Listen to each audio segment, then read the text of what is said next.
Hey guys, so here we are back for the last troop type, the infantry. We're gonna start with Captain Dipsy. If you guys thought that you couldn't find heroes that were as bad as Bestial Huntress or Weighted Totem, then you are served. Captain Dipsy is the absolute trash hero you were looking for. So I'm gonna go through his skill real quick, but it's honestly a waste of time. 60% chance to deal 101% damage to one random enemy squad. Then you got 40% chance to deal 90% damage to one random enemy squad. Increase the infantry to archer damage. Alright. And then we got the battle skill damage boost. So it's the exact copy of Melody of Nature and Brewmaster. Only difference is that the infantry just has solo damage, that his skills right there are basically useless. He won't deal any damage at all compared to the other two that have like not insane damage, but they are like acceptable, they are okay tier. Okay, this time it's garbage, it's absolute garbage. So no damage output, a boost that doesn't kick in before the round 5. So yeah, useless hero out there. It is ranked D. He goes in rank D with Bestial and Weighted Totem. If you guys were happy about getting a new hero, I'm very sorry for crushing your hopes, but I prefer to crush your hopes right now rather than see you waste your time and energy and regret it later. Now, this is not a new hero, but I still wanted to talk about Winterstone Dishon a bit, because some people will really not agree with me ranking him as B tier, and it is pretty arguable. But my problem with Dishon is that he is too much of a niche hero. Okay, the problem is that I just can't justify spending the promotion badges on him, because put simply, he just isn't as good as Jadeite or Alpha Wolf. Yeah, it is Alpha Wolf. Whoa, my brain just shut down. Yeah, Alpha Wolf. As I was saying, he's very niche circumstances where he's actually better, but those are kinda rare. The best role I have seen him work was as a cavalry counter in mid-high level play. Okay, I have some hopes and expectation for him once people reach T10 infantry, but that's way off. Oh, I'm on Eagle Hunter, but that's way off for like for most people. And I talked a lot with White Wizard about that, and honestly, the hero is not that bad. But as I was saying, in my opinion, he is too much of a niche hero, and considering that it's a pay to win hero, I really wouldn't recommend players to go for it. And yeah, this is why it is rank B. As a cavalry counter, he basically acts as a 0 damage wall that block all basics attacks and counter damage to cavalry. So it's very good to counter infantry, but the thing is, he will like deal very little damage and just act as a wall and then die. And the problem is that at lower levels, the opponent just doesn't have a high enough damage stat, and you as infantry don't have enough HP to make it work properly. And also, for your information, it's this skill. Where is it? Yeah, it's this skill. reduces damage taken for the hero squad by 22.5%, and it's up to 45%. This skill reduces basic attacks, not the skill damage. So this can be a very unpleasant discovery if you know what I mean. It's a bit like, was it this hero? Oh, I can remember. Oh no, it is. Yeah, it's like contemplative. Yeah, it's just like contemplative. It only reduces the basic attack damage. So keep that in mind. The skill is good, but it's not as crazy as people think. Like you gotta know that it doesn't reduces the skill damage. So in my opinion, it's a very niche hero, and this is why it is rank B. If you know how to use it, it can become rank like tier A or maybe even tier S, but you really need to work on him a lot. And yeah, it's honestly it's pretty expensive for a hero that is so situational. Okay, so yeah, here is why it is rank B, and I will go over my little guy right there as well. Where is he? Yeah, Tusk Shield. Tusk Shield is rank B as well because it's basically the same. Like, it's not totally the same, but it's the same as. I mean that it won't deal much damage at all, and it's pretty much the other way around actually, because he literally has a skill that reduces the caster attack squad by 80%. So his silence ability is insane, like it is completely insane. Where is it? It's the last skill. So it is the more reliable silence in the game, and you can't crowd control the enemy more than with his skill. He's got the longest silence in the game. I actually have a chart on my Discord with the silence comparison for him, Alpha Wolf, and Jadeite Hammer. So his silence is insane, but the problem is he won't deal damage at all. He will even reduces the damage. So he's very good at controlling, but he has very little use in actual combat besides defending, because he won't deal damage at all. So he just basically acts as a mid shield. So it's a good hero for garrison maybe, but yeah, it's very hard to make him work somewhere else. So this hero is rank B, even though he's got some very insane silencing ability.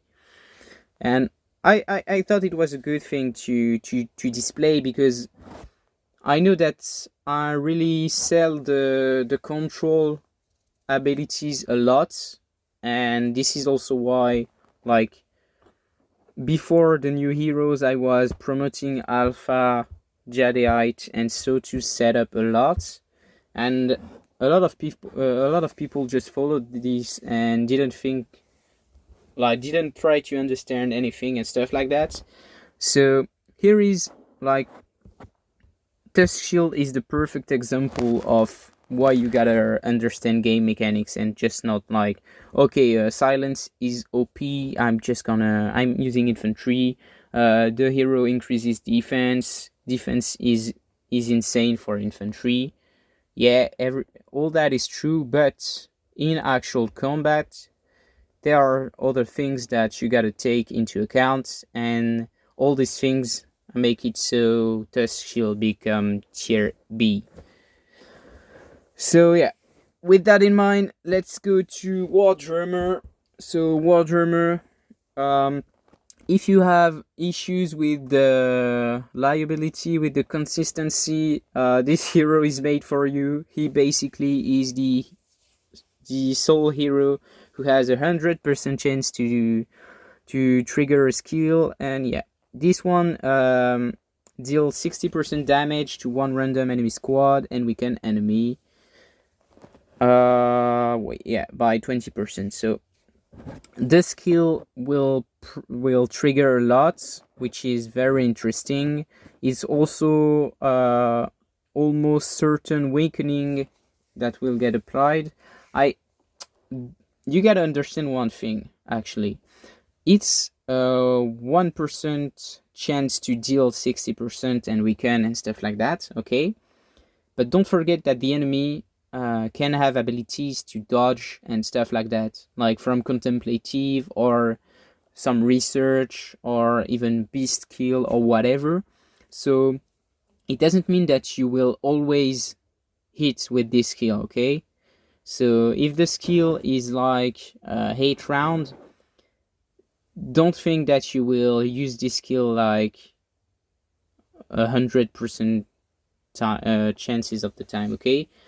So yeah, good skill. The weakening part is interesting, especially for infantry, but because it's good to weaken the enemy attacks because your goal is to tank, obviously, but it doesn't deal very good damage. It's 60% multiplied by 0.8. Nothing too fancy.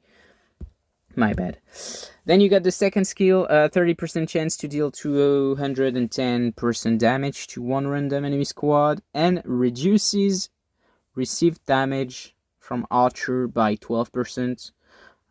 It's the same as always, it only reduces the basic attack, so it's good, but keep that in mind, like it's not battle skill damage from heroes. Again, it's the same as the other two heroes, but infantry has very low damage output, so this skill that can actually deal okay damage for cavalry and archers will not be as efficient with infantry in terms of damage output, okay? But still it's good. Then you got the attack and defense bonus, which is good, but what is insane is the infantry HP. Because HP is just like the better stats, no matter the troop type, even for archers who actually have so low HP base. It is just the better stats overall, in my opinion. So it's even crazier with infantry. So his 6th skill is pretty insane in my opinion. I really like it. HP percent is broken on every troop type, and it's even more crazy with infantry. And actually, I've run some tests. As you guys can see, it's not my account, and yeah, I can run some tests, and I did, and I tried defense, I tried attack, I tried some things with the infantry, and I can clearly see like huge differences when you increase HP percent by only just a few, no matter the troop type.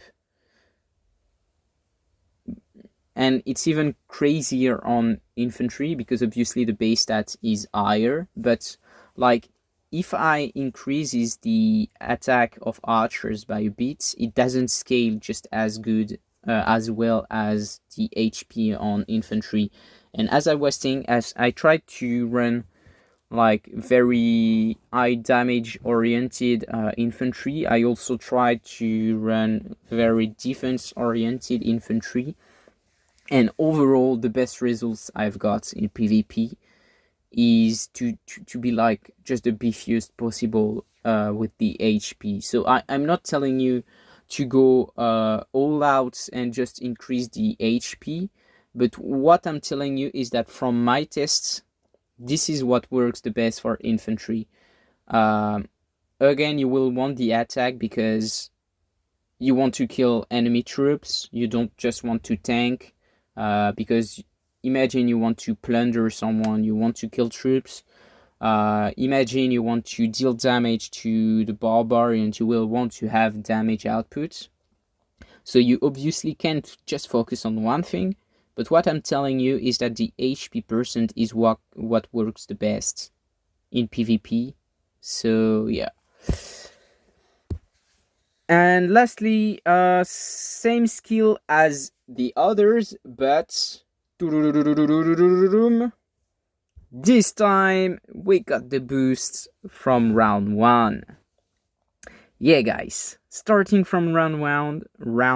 Wow, I always struggle with saying round one, round. Yeah, the battle skill damage from 2 random ally squad will be increased by 6% for 4 rounds.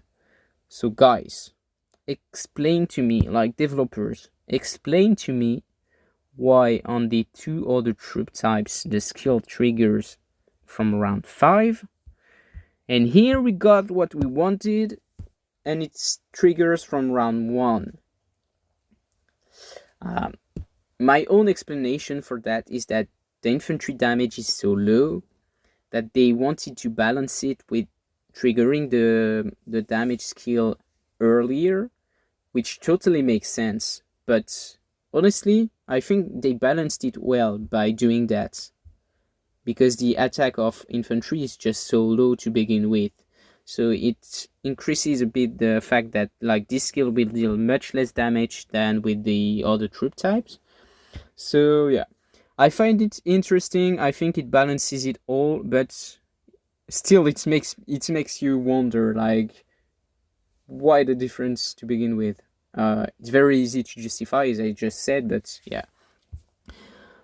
So yeah, this hero is tier A for me, very good. For the reason I said, only problem is that the damage, like you gotta know where to use it, when to use it. The damage output is not very convincing, but again, most heroes for infantry are not that crazy for damage output anyway. And yeah, I'm gonna try to speed things up a bit because the video is getting long. So, Feast of Vengeance. So, if you guys know, it's like the copy of Antler of Majesty and Deadly Dancer. Feast of Vengeance, first skill, 45% chance to deal 120 damage to 1 random enemy squad. So, 1 target, skill, good damage output. Second skill, 30% chance to deal 140 damage to 1 random enemy squad and suppress them, preventing them from acting from round. So very good suppression. It is only one round. Wow, I hate this. Compared to Deadly Dancer, who is 2 round suppression, but it's very good. The other things that I like a lot is that when you start the hero up to fifth star, you increases the trigger rate chance, okay? So you go from 30% to 40%, which means that you will have more reliable suppression, and I like it a lot. You also get more reliable damage from here. So overall, more reliable damage output, which is good because infantry really lacks damage, okay? And speaking of lacking damage, we got an infantry damage increase. So it's not HP, so as I was saying, it might not be as impactful, but you need the damage anyway. So you got a bit of damage there, and this is very good because Baden is a damage-oriented hero, and this was lacking a lot for the infantry. So here we got, if you guys were looking for a damage dealer for the infantry, here is Baden. He's a beast, okay? Then we got the March speed, already talked about that. Check out the other videos if you don't know what I'm talking about. And lastly, takes 1 round to cast, has a 60% chance to deal 75 damage to 3 enemy hero squad within range. So it hits a lot of enemies. The damage output is pretty reliable, 60% chance, and if you start him up, you increases the damage output, so pretty good overall. It means that if you start up the hero, you increases his suppression reliability, you increase the damage output as well as the damage consistency, so overall it's pretty balanced, very good hero. Boom. As always, Sotus is maybe not as good as him, but the consistency of damage is still better and stuff like that. So yep, take all things into yep. Lastly, Higalanter. Long story short, the hero is broken. Okay, and not in a good way. Like, it is too strong in my opinion, really too strong. First skill, 55% chance to deal 73% damage to 2 random enemy, okay? And increases own squad's dodge rate by 70% when a next damage is coming. Yeah, guys, you heard me right.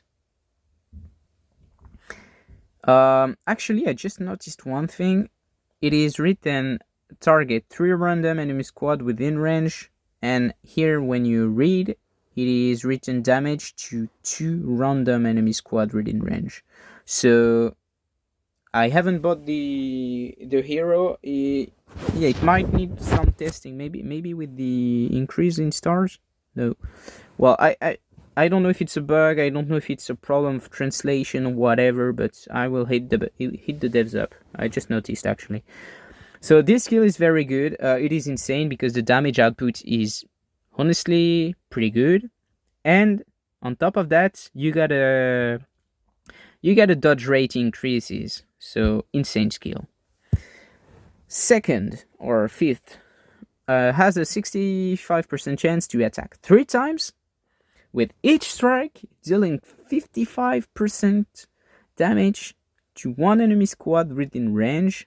And because it wasn't too OP already, when the enemy back row is hit, its next damage skill will deal 30% less extra damage. So it's basically a crazy fucking attack that will hit 3 times, each time dealing a lot of damage. And if it hit the back row, which is the main damage output from the enemy, in most cases, it might not be always the case, but in most cases, it will reduces his damage output by 30%. So totally logical. It totally makes sense. Like, the hero was not OP. Like, just the first line without these, it was already very strong. But yeah, just add it. So right then. Since the hero is so good at dealing damage, mitigating damage, and reducing the enemy damage, why not add it a little bit of key school effects? Yes, you heard me right. You got infantry damage on top of all that, because it wasn't enough. Then the last skill. You got an HP percent boost. 15%. How much was it on Jadeite Hammer? It was 15% as well. So nothing too OP there, but considering what was there already, they could have put defense or whatever, like something less impactful than HP.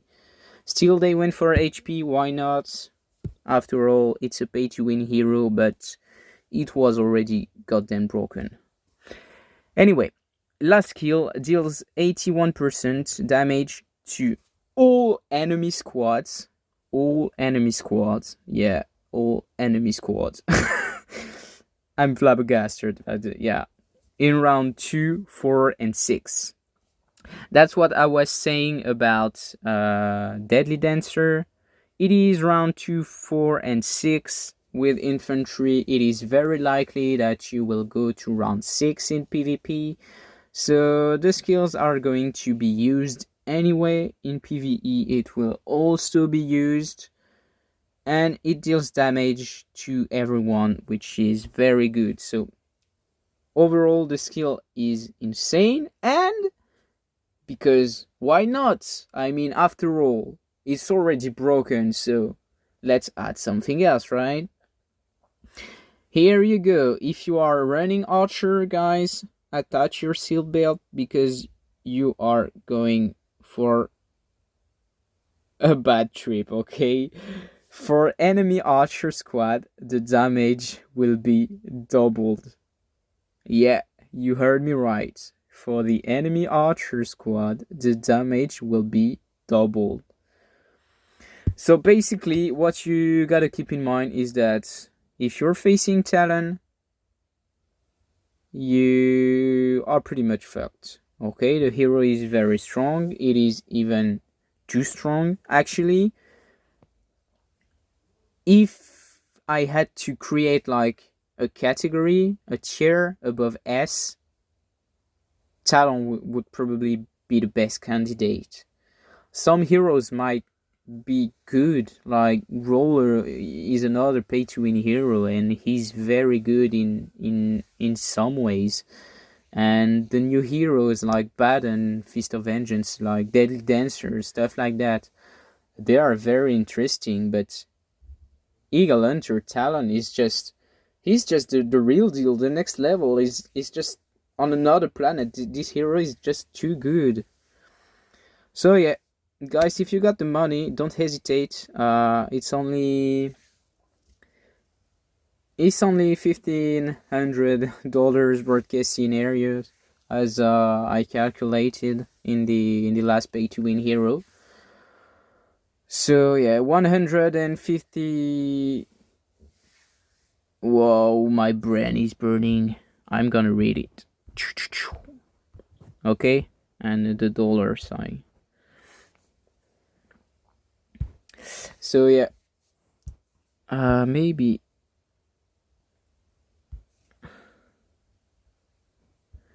Took.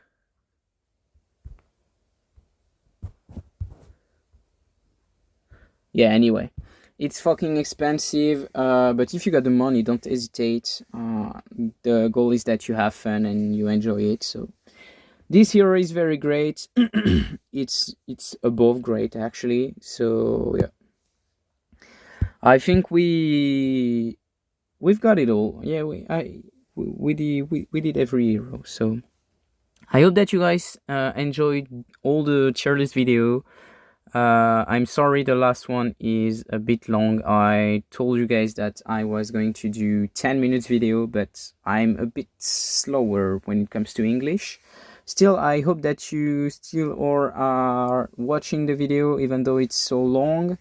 And don't forget to check on my Patreon if you want to make a subscription and have this tier list ahead of time compared to some others.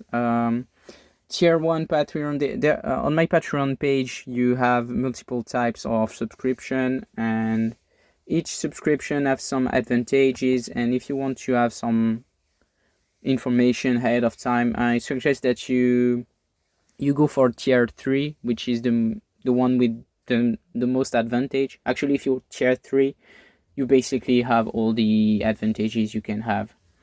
So yeah, check out my Patreon, and thanks to those who are already supporting the channel. Honestly, guys, it really helps a lot.